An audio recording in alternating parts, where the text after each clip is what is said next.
Cuando ustedes digan. Bien. Bueno, buenos días, hermanos, a todos nuevamente. Es un gozo realmente poder estar con ustedes en esta mañana. Sé que en muchas oportunidades, cuando alguien visita algún grupo o quizás alguna otra iglesia, se suelen decir estas cosas, pero realmente para mí es una situación, un momento muy especial, puesto que nosotros en algún momento como iglesia estuvimos en la misma condición, ¿no? Y situación en las que hoy ustedes están con respecto a la intención o esa buena voluntad de parte de ustedes puesta por el Señor en el hecho de querer plantar y tener una iglesia con una doctrina sana, ¿no? En este lugar. Y nosotros hemos pasado por ese tiempo y el Señor ha sido bueno con nosotros. Y el aliento en esta mañana es a que perseveren en esta buena voluntad que el Señor ha puesto para con ustedes, pero sí transitando en la mayor cantidad de doctrinas y entendimientos sobre la palabra de manera sólida. El ánimo es a que en el tiempo en el cual sean guiados, ustedes puedan estar firmes en las verdades del Evangelio, porque eso al final del proceso les traerá tranquilidad y bendición. Y me siento muy confortado y identificado con ustedes, como les decía, por el hecho de que nosotros estuvimos en la misma situación. Y para nosotros ha sido, todo este momento y tiempo previo ha sido de muchísima edificación, y algo hablábamos ayer con los hermanos, y es un tiempo esencial para ustedes, hermanos. Por eso anhelo que el Señor hable, edifique a su pueblo de manera personal y también de manera congregacional, ¿no? Así que, bueno, este es mi deseo, hermanos, para todos ustedes. Desde ya les traigo los saludos de la iglesia allá en Buenos Aires. Cada uno de los hermanos ha sido bastante preciso en decirnos, por favor, saluda a los hermanos, por favor, saluda a los hermanos. Y bueno, por supuesto, les decía también a Mauro y a su esposa que son bienvenidos cuando quieran venir también a pasar tiempo con nosotros a Buenos Aires. Sin más, vamos a comenzar, hermanos, con esta nueva clase o esta nueva lección que vamos a tener por delante en este día, esperando que el Señor nos ayude a poder llevar adelante este tema. El tema que vamos a tratar en este día es nuestro entendimiento, el entendimiento que tiene un bautista reformado con respecto a la relación del creyente con la ley de Dios. ¿Qué relación tiene? ¿Es real o no la relación que debiera tener? Cuando estamos hablando de la ley moral de Dios, estamos hablando de los 10 mandamientos, estamos hablando del decálogo, estamos hablando de esa ley que en un momento determinado de la historia fue traída a la humanidad, al pueblo de Israel en el antiguo pacto por medio de Moisés. Pero que en realidad hay algo más profundo que el hecho de que un hombre haya bajado de un monte a traer 2 tablas en donde estaba trayendo una cierta cantidad de directrices para ese pueblo, sino que más profundamente que un pensamiento así rápido, entendemos que lo que hizo Moisés en ese momento fue traer el carácter de Dios al pueblo. Fue mostrar al pueblo lo que Dios es, su esencia, su forma de ser, para que nosotros lo podamos entender, ¿no? El espíritu mismo del Señor. Y lo que nosotros vamos a ver con respecto a esto es algo que se ha levantado en muchas iglesias y que quizás hasta en otros tiempos nosotros en otras denominaciones de iglesia no lo veíamos tan así. Si bien entendíamos que hay mandatos del Señor para su pueblo, no le dábamos la profundidad y la importancia que el Señor le da, porque es parte de lo que Él es. Y en esta lección introductoria, vamos a decir, en cuanto a la relación del creyente con la ley de Dios, nosotros vamos a ver, nos vamos a dar cuenta, quizás ya lo hemos visto, que hay como una contienda en esto, ¿no? Hay una disputa doctrinal que está vigente dentro de las iglesias. y a veces también dentro de alguna iglesia que dice ser reformada. Y esto necesita tener una buena explicación, y eso es a lo que nos vamos a abocar en este día, si el Señor nos permite. Debido a esta disputa, ¿cuál es la disputa? La disputa es, ¿debemos nosotros cuidar y obedecer y mantener en alto en nuestras vidas particulares y congregacionales la ley moral de Dios? ¿Será que ahora, habiendo sido santificados, o por lo menos llamados santos delante del Señor, pertenecer a una nación santa, a un pueblo escogido, ahora eso ya me da la posibilidad de alguna manera no detenerme tanto en la ley moral de Dios, porque ahora el Señor ya me ha llamado santo? Bueno, eso es lo que a veces reina en el corazón de algunos hermanos en ciertos lugares y en ciertas iglesias, y me atrevo a decir que esto sucede por una mala interpretación de lo que el Señor dice en su palabra. Entonces, esa es la contienda que se levanta, y es por eso que este es un tema que debemos tratar, hermanos, y es uno de los puntos fundamentales que debemos tener en cuenta para ir en pos de una plantación que tenga un entendimiento sólido sobre algunas cuestiones, y principalmente en esta que vamos a tratar. Vamos a ver 4 puntos en esta introducción que van a tratar lo siguiente: la realidad de la contienda. El segundo punto va a hablar sobre las razones de esta contienda. El tercer punto va a hablar sobre las resoluciones de esta contienda. Y veremos finalmente, en cuarto lugar, los resultados que tiene esta contienda, o quizás esta mala interpretación, como le quisiéramos llamar.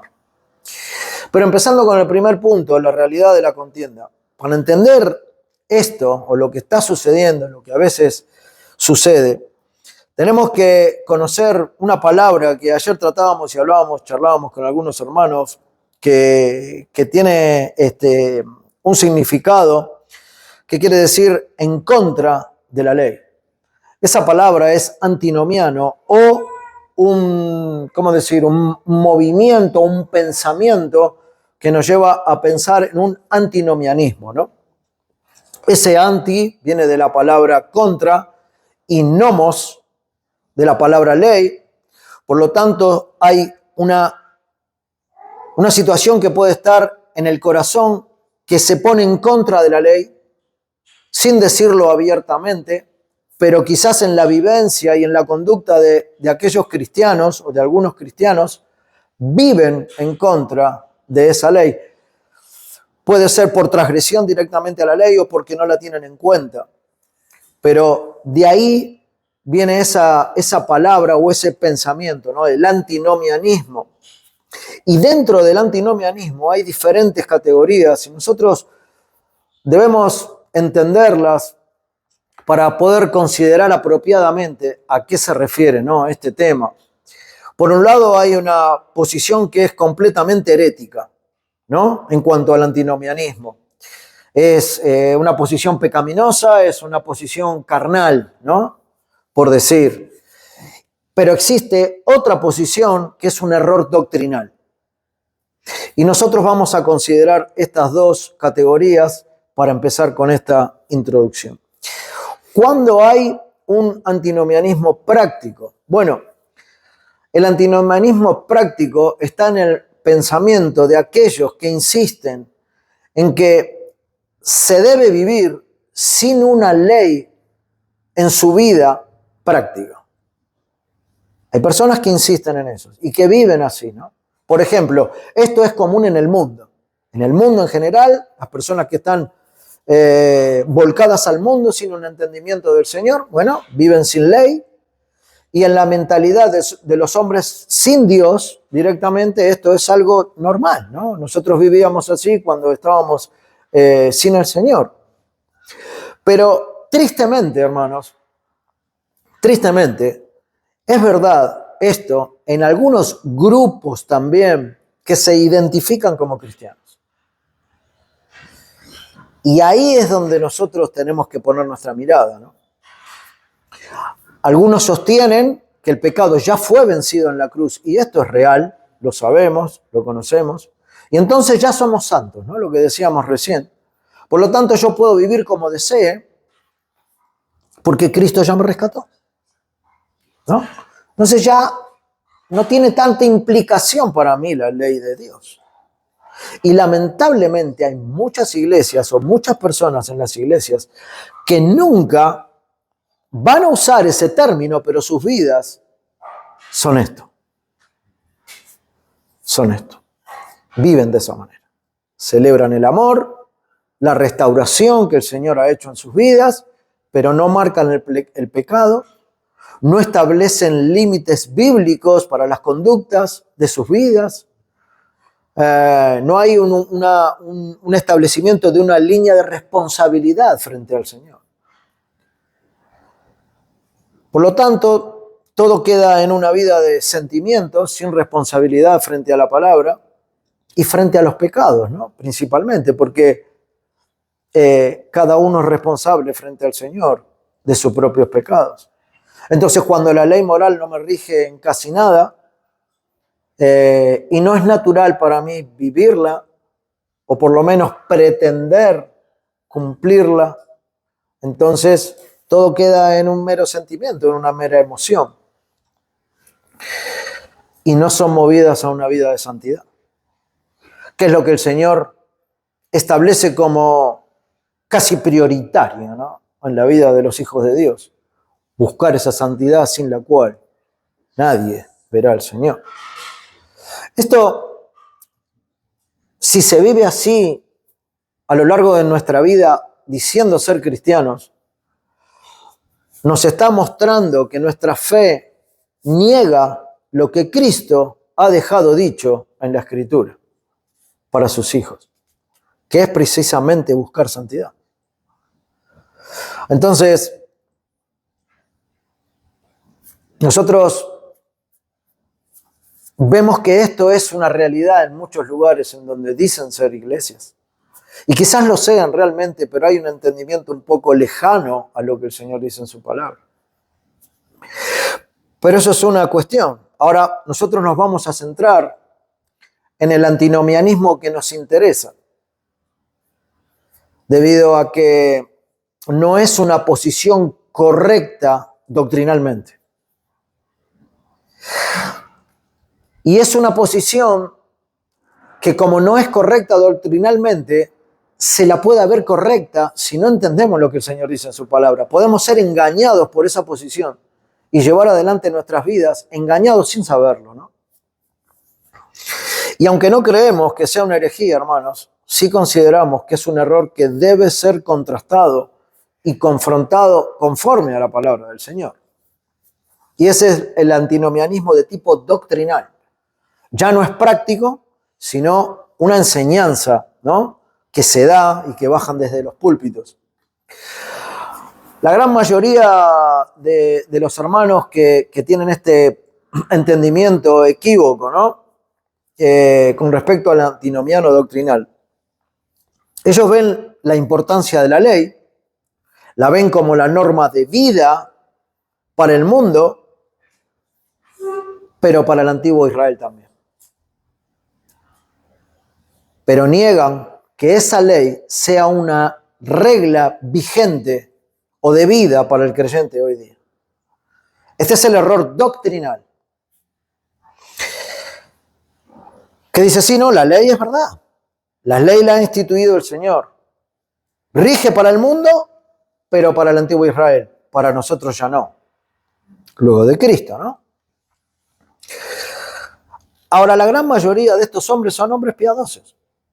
Son hombres que uno podría decir sus vidas son vidas que aman al Señor, que son piadosos, que buscan al Señor, ¿no?, de todo corazón. Y que rechazan ese antinomianismo herético del cual hablábamos al principio, pero abrazan un antinomianismo doctrinal. O sea, hay un problema en sus doctrinas, ¿no? Y el propósito de esta lección, hermanos, es tratar de demostrar el error, ese error antinomiano doctrinal en la relación entre el creyente y la ley moral de Dios. Porque esto es fundamental, hermanos. es necesario que nosotros podamos ver estas verdades.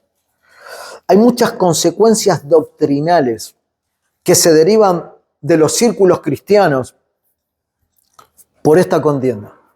Dentro de una misma iglesia hay diferentes pensamientos con respecto a: ¿debo yo obedecer la ley de Dios? ¿O ya el Señor me llamó santo y la tengo por menos? Dentro de una misma congregación a veces hay diferentes pensamientos sobre este tema. Cuando se habla del día del Señor, por ejemplo, algunos afirman que todos los días son los días del Señor. Pero la palabra, la Escritura afirma que hay un solo día que es el día del Señor. Y ayer hablábamos un poco, ¿no?, sobre estas cosas, y es un tema que hemos tratado muchas veces en la iglesia con los hermanos. Uno entiende ese comentario o esa posición real en el corazón de una persona que dice: para mí todos los días son del Señor. Y es real eso, es real. Todo hijo de Dios pretende darle la gloria a Dios en todos sus días. Y todos los días que Dios le regala en esta tierra para vivirlo y glorificar su nombre, para Él son días, todos los días son del Señor. Pero cuando nosotros hablamos específicamente del día que el Señor dispuso desde la creación, no desde las tablas que bajó Moisés, sino desde la creación, entendemos que Él trabajó 6 días y en uno descansó. Pero claro, también se entiende que ese día de reposo del Antiguo Testamento, que pasó del sábado al domingo por el día de la resurrección de Cristo, no es el mismo día de reposo. Y esto ustedes lo verán cuando traten el tema del día del Señor. Pero dando un adelanto de esto, algunos pueden pensar: no es el mismo día de reposo. Y es verdad también. Porque ese día de reposo era algo que estaba llevado adelante por una ley que estaba dada al pueblo en ese tiempo, en el tiempo antiguo, en el tiempo del antiguo pacto, que para el tiempo de Israel. Pero el principio que tenía ese día para ese pueblo, la base en la cual está sustentado el cómo desarrollar y vivir ese día en el antiguo pacto, es la misma que Cristo en el Nuevo Testamento le da a la iglesia para que lo viva de la misma manera. Hay un texto en Isaías 58:13 que es muy conocido, que dice: si retrajeres el pie de hacer tu voluntad en mi día santo, etcétera, etcétera, ¿no? Si te deleitares, si lo llamaras santo, si fuera delicia en tu corazón. Esos principios, hermanos, nos muestran o nos dan una evidencia clara del carácter de Dios en el antiguo pacto y en el nuevo también.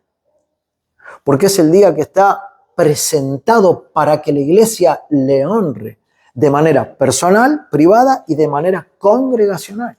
Todo ese día, toda extensión. Yo entiendo, hermano, nosotros tuvimos que aprender esto. Y son temas controversiales, pero son temas necesarios. ¿Por qué?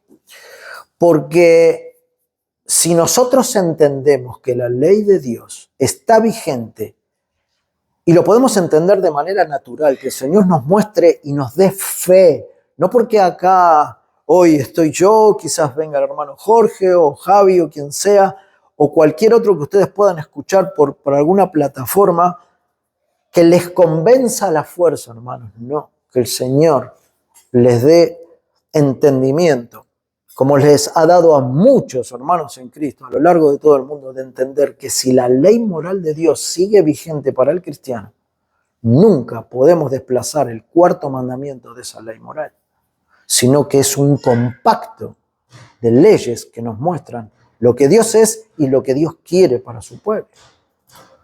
Entonces, el hecho de no comprender o quizás no llegar a un entendimiento de estas verdades trae, por ejemplo, problemas para nuestro entendimiento con respecto del día del Señor, el cual debe ser guardado de forma especial por su pueblo, por aquellos que entienden de Cristo y le han buscado de corazón. Pero hay otra consecuencia doctrinal también del antinomianismo doctrinal, que es resaltar la libertad cristiana, ¿no? La libertad, bueno, ahora yo soy libre en Cristo, pero utilizo ese pensamiento como pretexto para no someterme a la ley de Dios. Hermanos, nosotros entendemos que somos libres en Cristo y eso es verdad. Y el Señor nos ha mostrado la verdad y eso nos hizo verdaderamente libres. Pero ahora, con esa libertad, yo quiero obedecer los mandamientos del Señor porque es parte de su ser y de su carácter. O sea, la ley moral. Entonces, debido a las diferencias que se presentan cuando aparece esta contienda, nosotros tenemos que ver cómo vamos a entender esto, ¿no? Y esto nos lleva directamente al segundo punto. ¿Cuáles son las razones de esta contienda? ¿Por qué aparece esta contienda? ¿O por qué apareció en algún momento esta contienda? El antinomianismo, hermanos, es algo muy antiguo y nosotros lo podemos rastrear desde la época de los gnósticos. Los gnósticos eran aquellos que decían, bueno, el cuerpo es malo, pero el espíritu es bueno. Entonces hacían como una separación de cuerpo y alma y decían, bueno, mi cuerpo está tendido al pecado, ¿no? Entonces con mis miembros y con todo lo que soy, bueno, mi cuerpo es pecaminoso, pero mi mente no, pero mi espíritu no. Ellos hacían cierta diferencia. Para los gnósticos la carne era mala y el espíritu era bueno. Entonces algunos concluían que podían vivir de la manera que ellos querían en su libertad debido a que el cuerpo era malo, ¿no? Y sus pensamientos no. O su espíritu no. Cuando nosotros venimos a nuestras vidas decimos, ¿puedo hacer esa diferencia en mí? La verdad que me levanto y lo que primero hago es pecar, ¿no? Con mi pensamiento. Entonces, y es lo que plantea el Señor, ¿no? En su palabra. Cuando dice, bueno, yo vengo a interpretar un poco más, lo estoy parafraseando, un poco más precisamente la ley, ¿no? Quien ha pensado ya adulterar en su mente ya ha cometido pecado. Entonces, si nosotros tomamos esos principios de la palabra, la verdad es que no podemos separar nuestro espíritu del cuerpo. Y estas enseñanzas gnósticas fueron golpeadas fuertemente o enfrentadas fuertemente por casi todo el Nuevo Testamento. Por Pablo, por Juan, a lo largo de toda la historia del Nuevo Testamento.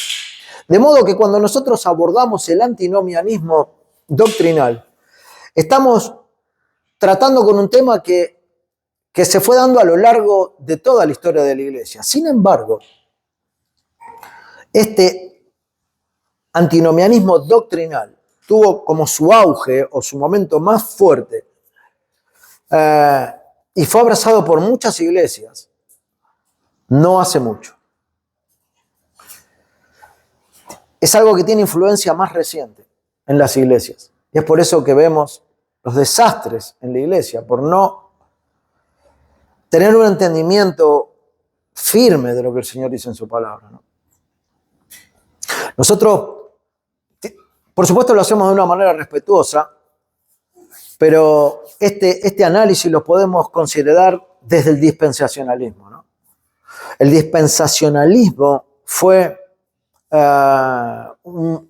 es un método de influencia en la adopción del antinomianismo doctrinal en las iglesias de hoy en día. El dispensacionalismo ha hecho bastante para que el antinomianismo doctrinal esté presente en las iglesias en este tiempo. Ahora, en primer lugar, vamos a hablar de la influencia del dispensacionalismo y que jugó un papel muy importante, ¿no?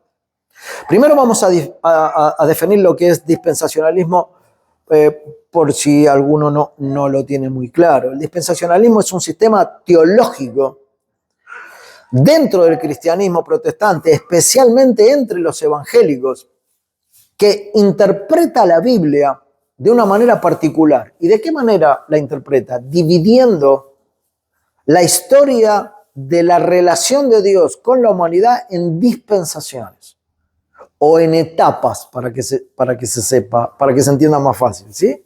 En diferentes etapas. El dispensacionalismo enseña que Dios ha administrado o dispensado, vamos a decir, su plan de salvación y su relación con la humanidad de diferentes maneras en distintos tiempos de la historia. Eso es lo que lo que es el dispensacionalismo.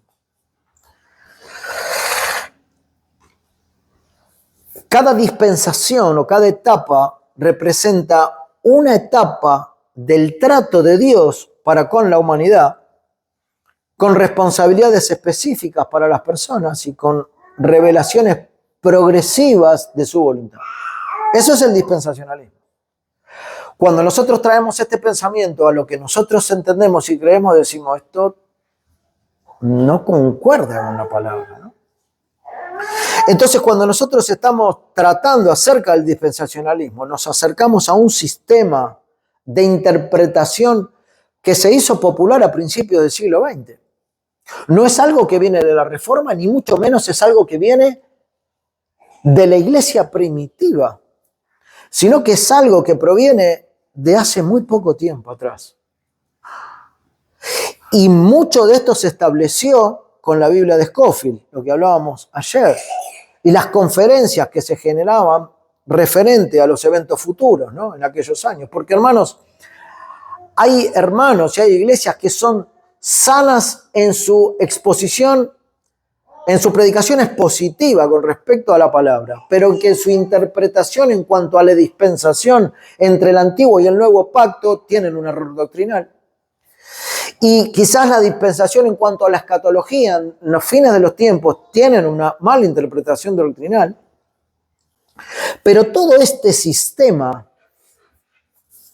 fue tomando bastante bien en América, en medio de un mundo evangélico que se estaba como enfrentando a un liberalismo teológico, digamos, ¿no? Entonces muchos de los seminarios, para parar este liberalismo, tomó de la Biblia de Scofield este entendimiento y lo predicó en sus seminarios, ¿no? Y esto rápidamente tomó auge en un montón de iglesias, precisamente más en los fundamentalistas, en los bautistas fundamentales, en los hermanos libres, con pensamientos arminianos y con decisión de hombre frente a la salvación. Entonces, ¿qué lograron de esta manera? Bueno, lograron hacer raíz, de alguna manera, el sistema de estudio dispensacionalista en las iglesias. Y este dispensacionalismo es lo que después trajo un antinomianismo, por el tipo de interpretación que tiene. Pero ¿qué enseña la Biblia de estudio de Scofield respecto a esta contienda entre la ley y el creyente? Y para eso es necesario, hermanos, que vayamos un momento a nuestras Biblias. Vamos a ver algunos versículos muy rápidamente, que los vamos a tratar en la segunda lección. Pero quiero que me acompañen ahí, por ejemplo, a Gálatas, capítulo 3, versículo 24. Y vamos a mostrar lo que el comentario de la Biblia de Scofield dice con respecto a este versículo. Me están preguntando a mí si hay posibilidad de ir transmitiendo. No sé si se puede. A la próxima puedo hacer. Me digo para la tarde. Sí, igual te lo subo hoy.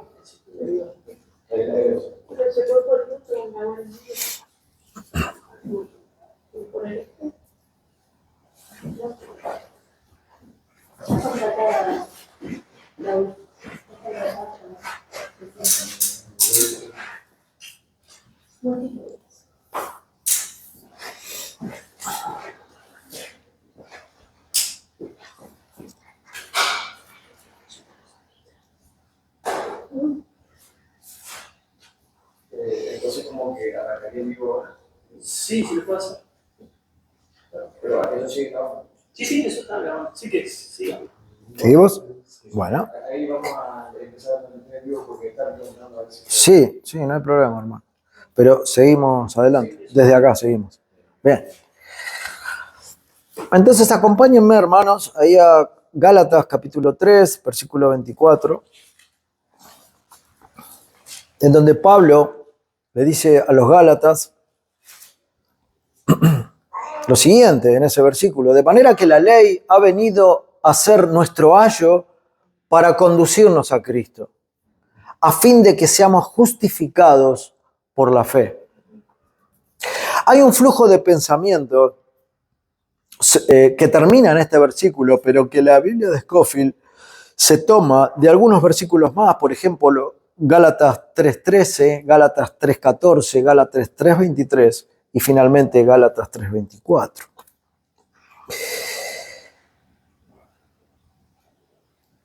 La ley, como método del trato divino con el hombre, por decirlo así, caracterizó la dispensación que se extiende entre la entrega de la ley hasta la muerte de Jesucristo. Entonces, esa es la interpretación. Ahora, ¿qué es lo que dice dentro de algunos pensamientos de Scofield? Bueno, dentro de su entendimiento dispensacionalista, él dice que la historia se puede dividir en dos tiempos, la ley y la gracia. De alguna manera está diciendo esto, se hace esa división. Pero esta división plantea serios, vamos a decir, serios problemas que tenemos que resolver. ¿Realmente no había gracia en el tiempo desde que Moisés o de Moisés hasta la muerte de Cristo? ¿Realmente los apóstoles no consideraban la ley como algo vigente para los creyentes? ¿Realmente pasaba esto? Porque este pensamiento que tenía Scofield hace que incluso sostenga en esa Biblia de estudio que los creyentes del Antiguo Testamento sean salvos por la ley y no por la gracia. Scofield no solo quita la ley del período que él denomina gracia, sino que quita también la gracia del período que él denomina ley. Y entonces llega a muchas conclusiones que se oponen a la fe o a lo que dice todo el Nuevo Testamento. Y entonces tenemos nuevamente un serio problema. ¿Cómo se salvaron los creyentes del Antiguo Testamento? ¿Cómo fue? Y esa es una de las preguntas, hermanos, que en muchas iglesias nos hacemos y se siguen haciendo hoy día. ¿Que Cristo no ha salvado de la misma manera en el Antiguo Testamento?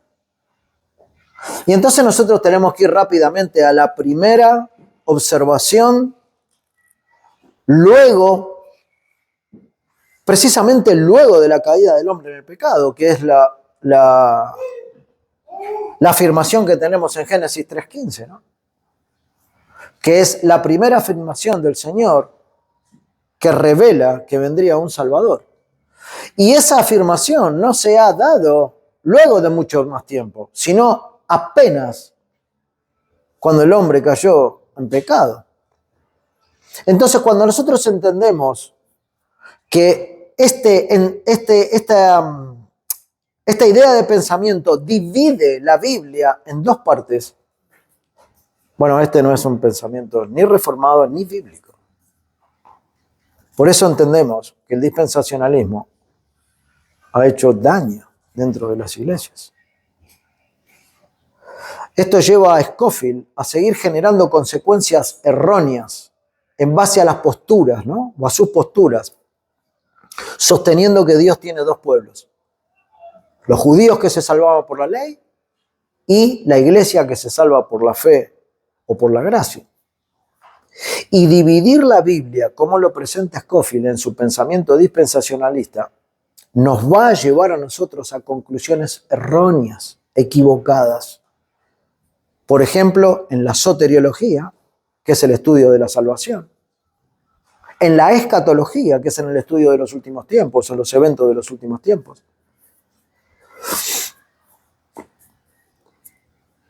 Entonces, y también en la relación del creyente con la ley moral.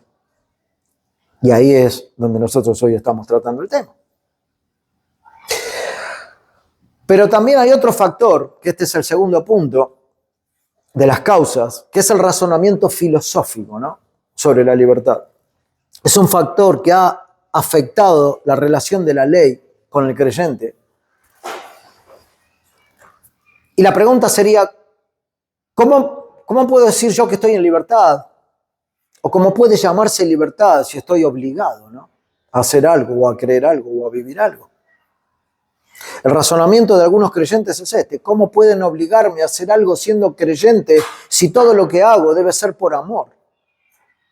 El amor es lo que me mueve, no una ley, no el cumplimiento de la ley. Bueno, esto es algunos pensamientos que se dan dentro de los creyentes en las iglesias.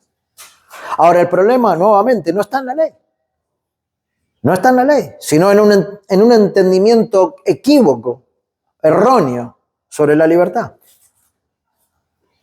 La libertad, en este pensamiento, se considera lo que nuestro corazón nos dice, ¿no? O sea, pensando así es lo que me lleva a mi corazón a hacer, lo que me dice mi corazón. Y lastimosamente uno es muy propenso a idolatrar el corazón, ¿no? Y sabemos que, por otra parte, el Señor dice: engañoso es el corazón más que todas las cosas. Algunos dicen: nadie me tiene que obligar, ¿no? Esto tiene que nacer de mi corazón. Pero si nosotros hacemos lo que nuestro corazón nos dice, estamos en un serio problema, hermanos. Y lo sabemos bien. Lo sabemos bien. Porque nuestro Señor es Cristo y no nuestro corazón. Y eso es un principio que debemos alimentar día a día. Si Cristo en mi vida es quien digo ser, bueno, entonces nuestro corazón debe quedar a un costado y poner en alto su palabra, aunque muchas veces vaya en contra de mi corazón. Entonces, este concepto de libertad ha llevado a algunos a no pensar en la ley. Ahora, algunos textos que solamente vamos a nombrar en esta lección introductoria, hermanos, que muestran que no estamos bajo la ley, sino la gracia, pero erróneamente. Algunos versículos aparentemente, y ahí es donde empieza el error doctrinal, ¿no? Aparentemente muestran que el creyente ya no está bajo la ley, sino bajo la gracia. Y los invito nuevamente a que puedan acercarse ahí a la Biblia, Romanos 6, versículo 14. Solamente vamos a citar algunos versículos y luego más adelante los vamos a tratar.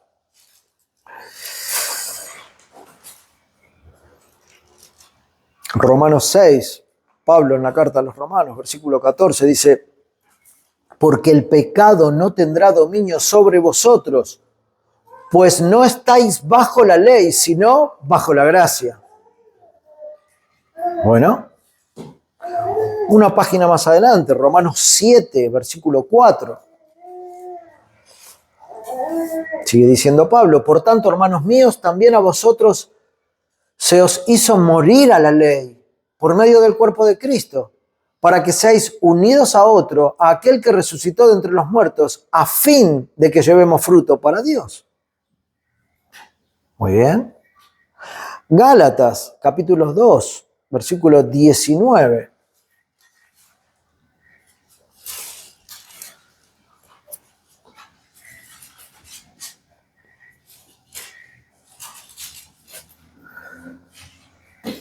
Capítulo 2, versículo 19, dice: pues mediante la ley yo morí a la ley, a fin de vivir para Dios.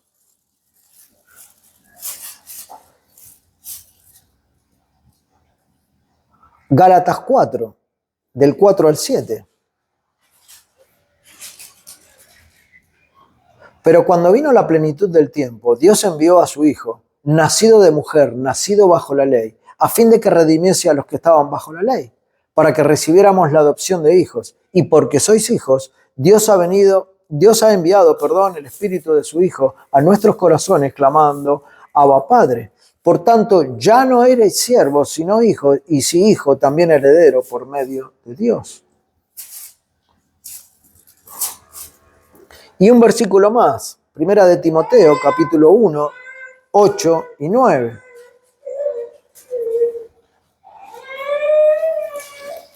Todos estos versículos que estamos solamente leyendo, hermanos, en esta oportunidad, ya los vamos a ver un poquito más detenidamente, siempre deben ser entendidos correctamente considerando el contexto, porque en una lectura rápida tranquilamente podemos caer en el error. Primera de Timoteo, capítulo 1, versículo 8 y 9, dice, pero nosotros sabemos que la ley es buena si uno la usa legítimamente, reconociendo esto, que la ley no ha sido instituida para el justo, sino para los transgresores y rebeldes, para los impíos y pecadores, para los irreverentes y profanos, para los parricidas y matricidas, para los homicidas, para los inmorales, homosexuales, secuestradores, mentirosos, perjuros, y para cualquier otra cosa que es contraria a la sana doctrina, según el glorioso evangelio del Dios bendito que me ha sido encomendado. Muchos en la iglesia dicen, yo no soy esto. El Señor me ha salvado, entonces la ley no aplica en mí, no es para mí. Yo ya estuve en esta situación, ya el Señor me rescató. En una lectura rápida podemos entrar en el error, hermanos. Ahora bien, hemos visto algunas de las razones por las cuales se presenta esta contienda, ¿no? Y nos queda por delante ver la resolución de esta contienda.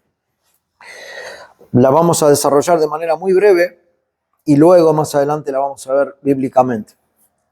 Hay 4 cosas necesarias, hermanos, que nosotros tenemos que aprender para poder resolver vamos a decir, este error, ¿no? Y esto es algo que nosotros debemos entender porque en el caso en el que estamos, de manera extraordinaria, en el hecho de anhelar una iglesia, esto es parte de las bases sólidas que la iglesia debe tener, porque las personas en algún momento van a llegar, y van a llegar con diferentes entendimientos, con diferentes realidades, con diferentes interpretaciones, de acuerdo al contexto en el cual han estado en tiempo anterior. Y nosotros como iglesia necesitamos explicar y mostrar con la verdad del Evangelio cuál es verdaderamente esa verdad, valga la redundancia. Por eso necesitamos poner bases sólidas para la iglesia en este tiempo. La resolución de la contienda la podemos ver en 4 puntos. Aprender a entender el uso bíblico del término ley. ¿A qué se refiere la palabra ley en diferentes pasajes de la Escritura? Y tiene diferentes significados rápidamente, ¿no? Cada uno es determinado por el contexto en el cual está puesta esa palabra. Hay ley ceremonial, hay ley civil, que eran temporales, sí, ya están abolidas para el tiempo de Israel antiguo, pero la ley también se refiere a la maldición de la ley, a la condenación, la cual fue quitada en la vida del creyente, ¿no? Esa condenación, esa culpabilidad por el pecado ya fue quitada en nosotros por la gracia del Señor. Y también la ley se refiere a que está vigente en la iglesia hoy día. Pero en segundo lugar, esta resolución, para resolver esta contienda, digamos, debemos aprender a reconocer los 3 usos que tiene la ley. Y la teología reformada nos enseña que la ley tiene 3 usos. Primero, en su uso para los pecadores, ¿no? ¿Cómo la utilizamos para que los pecadores puedan ver sus pecados, ¿no? O sea, como esa ley que fue nuestro ayo para llevarnos a Cristo, ¿no? Nuestro tutor hasta que nos encontramos con el Señor. Eso en primer lugar nos sirve para esto. Pero en segundo lugar, para mostrar el pecado de los creyentes. No solamente de aquel que está sin Cristo, sino también para mostrar el pecado de la iglesia cuando lo hay. Y en tercer lugar, como estándar de vida de los creyentes. Porque la ley moral de Dios, hermanos, está diseminada por todo el Nuevo Testamento. Y ya lo vamos a ver. Entonces, tenemos que aprender a reconocer los 3 usos que tiene la ley, ¿no? En nuestros días. En tercer lugar, aprender a reconciliar el deber con el querer. ¿Debo cumplir la ley a los latigazos, a los golpes, porque me lo dice el pastor, me lo dicen los hermanos, o quiero cumplirla de manera natural? Nosotros debemos reconciliar eso, hermanos.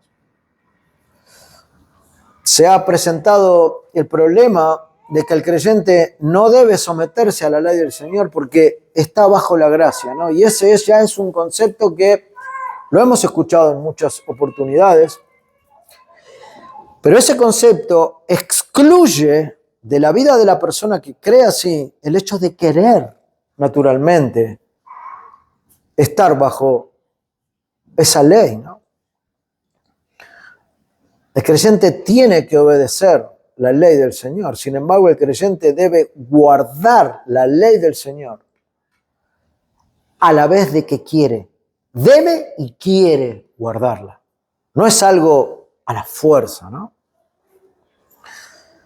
Esa reconciliación del deber y el querer es claramente visto, hermanos, en un matrimonio, ¿no? Cada cónyuge debe vivir en unión con el otro. Eso es a lo que se compromete cuando se une un matrimonio.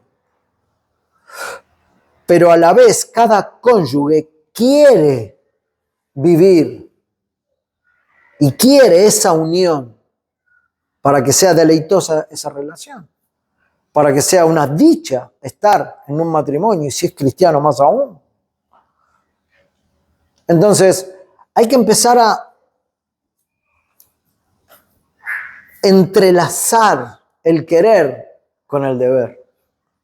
El creyente tiene un nuevo corazón, hermanos. El Señor nos ha dado un nuevo corazón por su gracia, sin duda.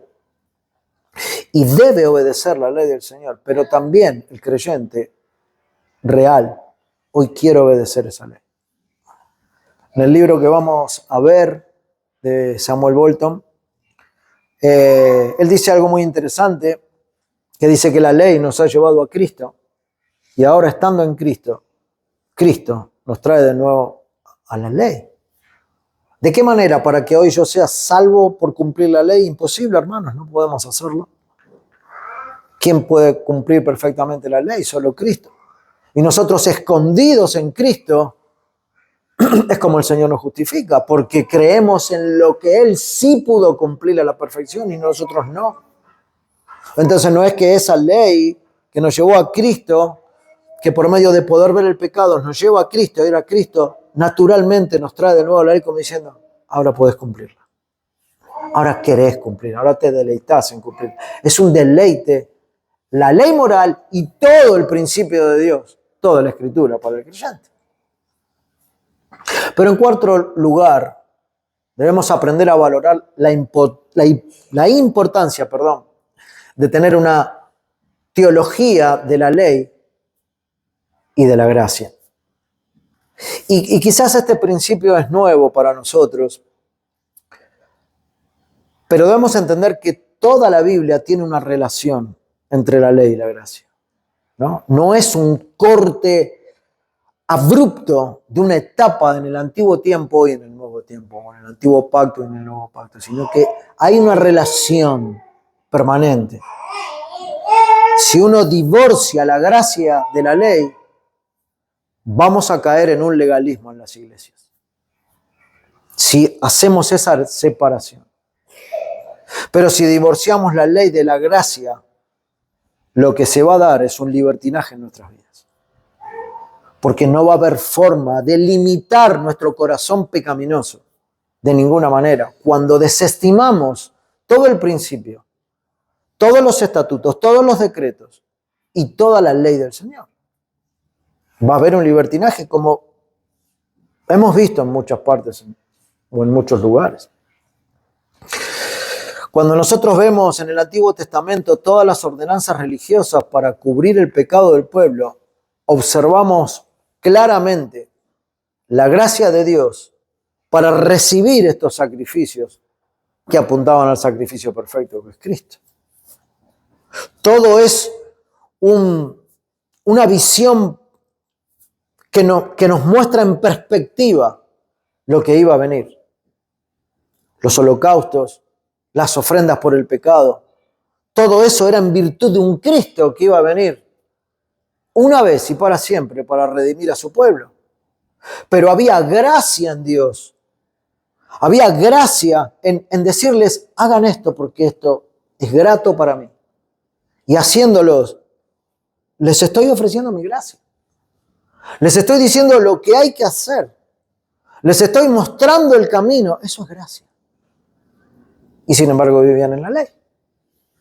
Entonces, no podemos desafectarlo, no podemos hacer un corte tan tajante y dividirlo en etapas. Todo el Antiguo Testamento apuntaba al sacrificio perfecto de Cristo. Y el mismo principio nosotros lo podemos ver en la iglesia, hermano. Hay gracia para los salvos, pero también hay ley escrita en el corazón. Pondré mi ley en sus corazones, ¿recuerdan, no? ¿Cuándo se dijo eso? En el Antiguo Pacto. No era una promesa para nosotros. Entonces, hay gracia para los salvos. Hay ley escrita en nuestros corazones, hermanos. Y si Dios en el Nuevo Pacto escribió la ley en el corazón, esto demuestra claramente que la ley está vigente en el creyente. ¿Qué sentido tiene que el Señor haya puesto su ley para cuidarla y guardarla de manera natural en nuestros corazones si a Él no le interesara que nosotros la tengamos? Si esto hubiera quedado de Cristo hacia atrás, ¿para qué me la trajo a mí? ¿Para qué me hizo ver por medio de esa ley que yo era un transgresor de esa ley? ¿Para qué me mostró esa ley si no sirve hoy para mí? Bueno, y finalmente, hermanos, para esta lección introductoria, vamos a ver el resultado de la contienda, ¿no? Es el último punto donde nos preguntamos por qué es tan importante este tema. Y les puedo asegurar que la primera vez que yo lo vi así más profundamente, hermanos, me preguntaba lo mismo. ¿Por qué es tan importante esto para la iglesia? O sea, yo he creído en Cristo, Él me ha salvado de mis pecados.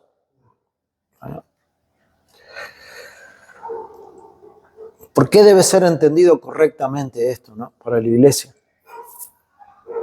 Es un asunto que nace en toda esta profundización, vamos a decir, de la contienda contra el antinomianismo doctrinal.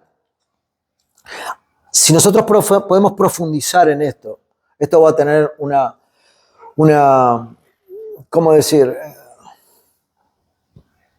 Una importancia real de cómo debemos de vivir nosotros en este tiempo. El poder entender esto nos va a llevar a la verdad en cuanto a este tema. Y quizás ya lo has notado, hermano, lo importante que es para el creyente considerar este tema de manera seria y llegar a un buen entendimiento para nosotros, y más aún si nuestro anhelo es tener una iglesia sana. Pero permitime darte 3 razones por las cuales esta contienda es importante. Primero, porque pone de manifiesto el estándar del creyente o el estándar moral de lo que está bien y de lo que no está bien. ¿De acuerdo a quién? ¿A mí? No, de acuerdo a lo que Dios dice, porque Él hoy es mi Padre. Antes no lo era. Hoy sí. Y Él es el que me guía como hijo. Si la ley era un asunto del pasado o del antiguo Israel solamente, entonces, ¿cuál es el estándar que rige hoy a la iglesia? A los hombres naturales.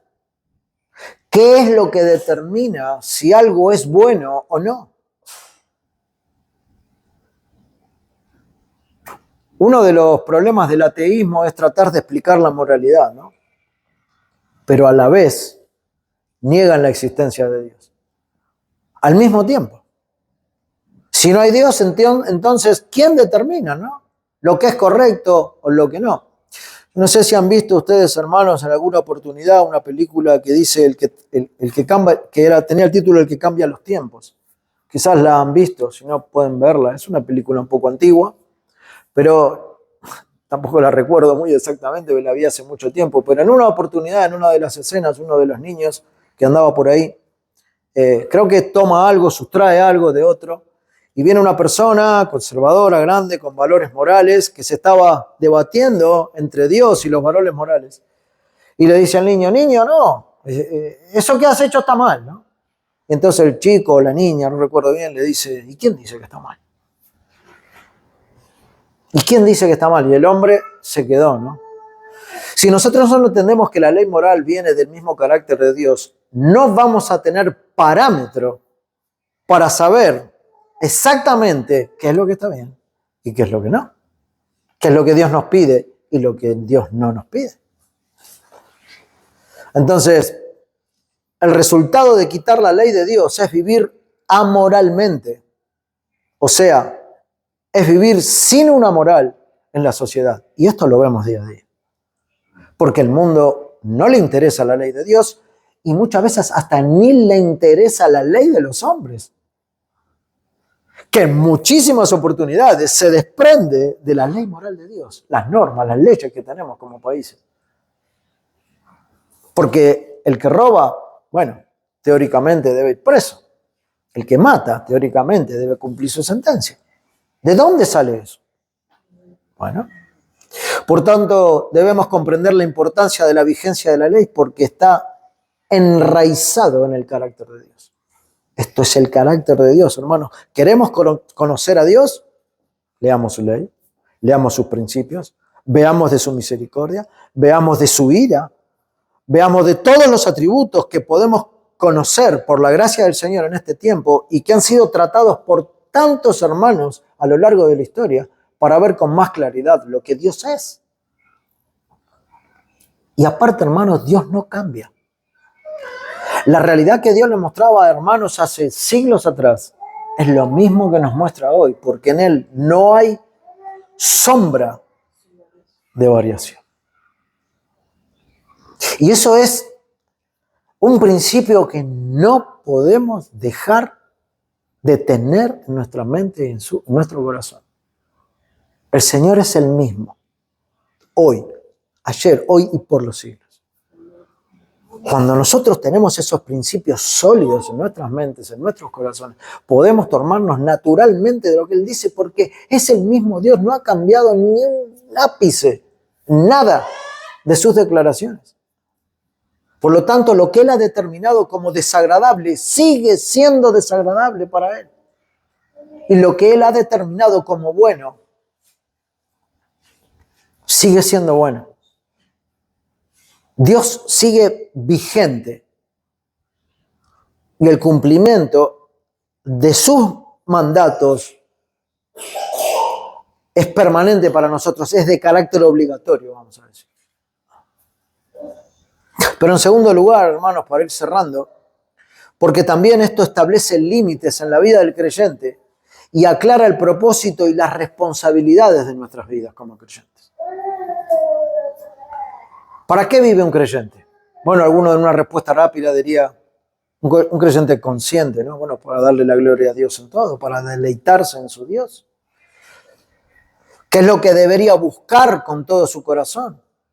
Cuando uno no sabe qué hacer con ese Dios que le fue presentado por gracia, o cómo vivir delante de Él, todo esfuerzo es vano. Es vano. O sea, Dios ha salvado a los pecadores para que ellos ahora vivan agradándole en todo. Para que ni bien se levanten en el primer instante por la mañana y se lleguen al baño y se laven los dientes, ya estén mirándose al espejo y decir, Dios, hoy quiero darte la gloria con mi vida. Y la forma en la que deben vivir está limitada, entre otras cosas, a lo que la ley moral de Dios ha establecido. No puedo agradar a Dios estando transgrediendo la ley o como dejando de darle importancia a su ley. Pero la ley de Dios, la ley moral de Dios, también establece una claridad sobre el propósito, ¿no? Y las responsabilidades del creyente. Nuestro Señor Jesús dijo que hay que amar, debemos amar a Dios con toda nuestra vida y al prójimo como a sí mismo. Estos dos conceptos tan rápidos encierran toda la ley moral de Dios. En la primera y en la segunda tabla están encerrando la ley moral. Y lo dijo Cristo, no lo dijo Moisés, no lo dijo un hombre pecador, no lo trajo una revelación de un libro, de una Biblia en cierto tiempo de la historia, en algún siglo pasado. Lo ha dicho Cristo. En esto se encierra la ley y los profetas. Esta enseñanza no es nueva. Es el resumen de la ley moral de Dios. Pero en tercer lugar, hermanos, ¿por qué? Bueno, porque constituye un entendimiento adecuado de la salvación y de la nueva vida que tenemos en Cristo.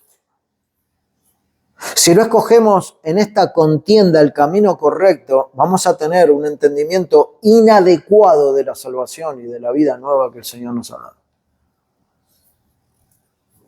En algunos estudios evangélicos contemporáneos, digamos, la doctrina errónea del cristiano carnal se ha hecho, vigente, ¿no? Desde los púlpitos. Y es por eso que muchas veces vemos a personas que dicen ser hijos de Dios viviendo en una mundanalidad impresionante. Que uno trata de congeniar lo que está diciendo con su vida práctica, con esa teología práctica, ¿no?, que el Evangelio nos muestra.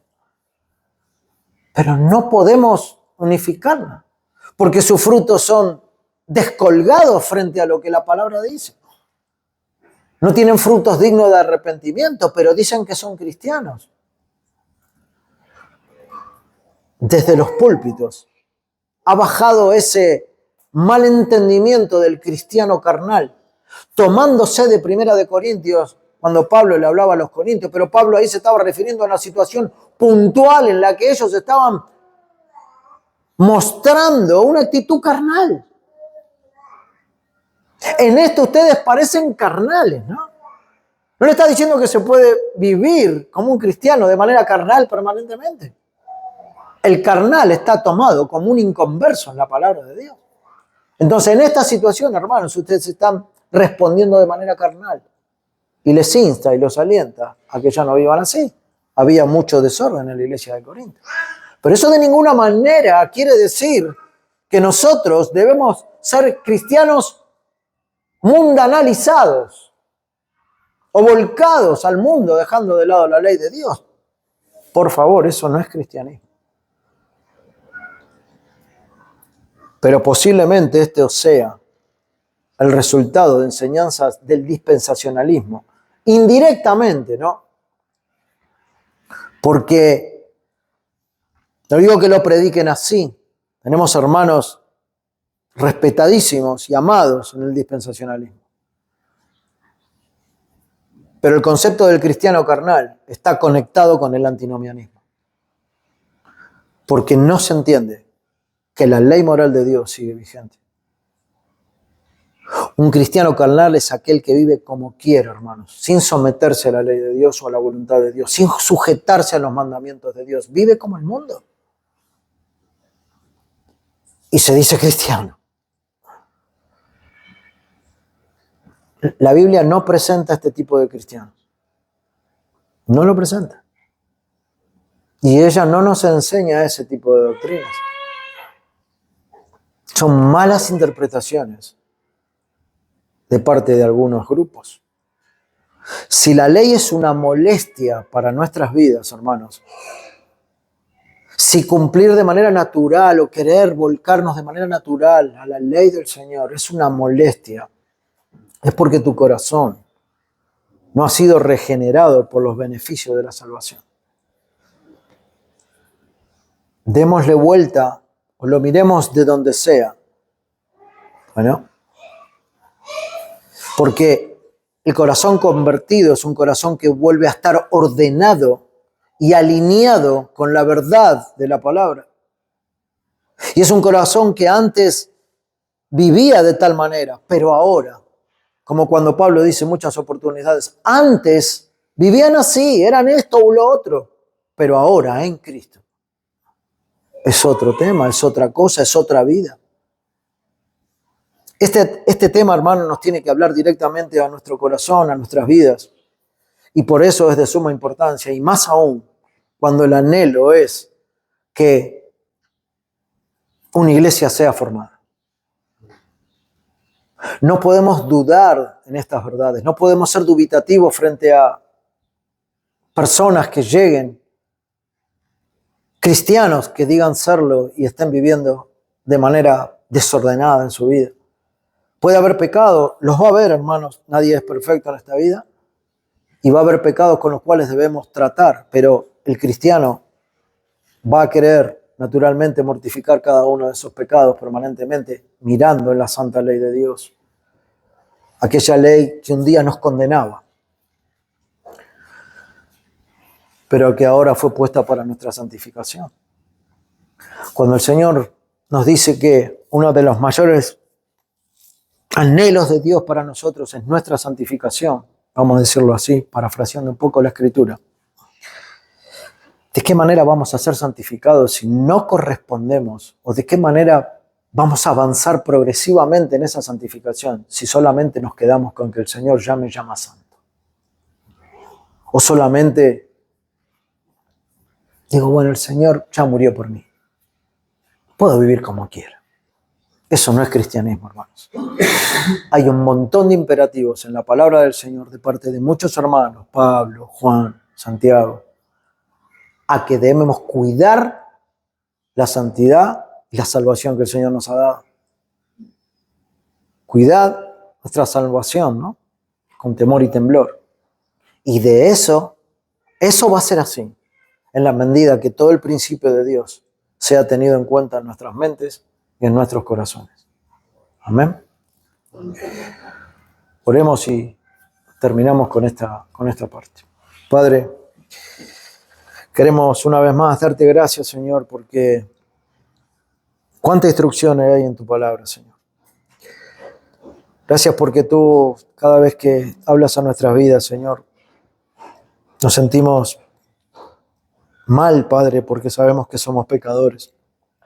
Que a pesar de haber sido rescatados por Cristo y por su obra, muchas veces, Señor, seguimos transgrediendo tu ley.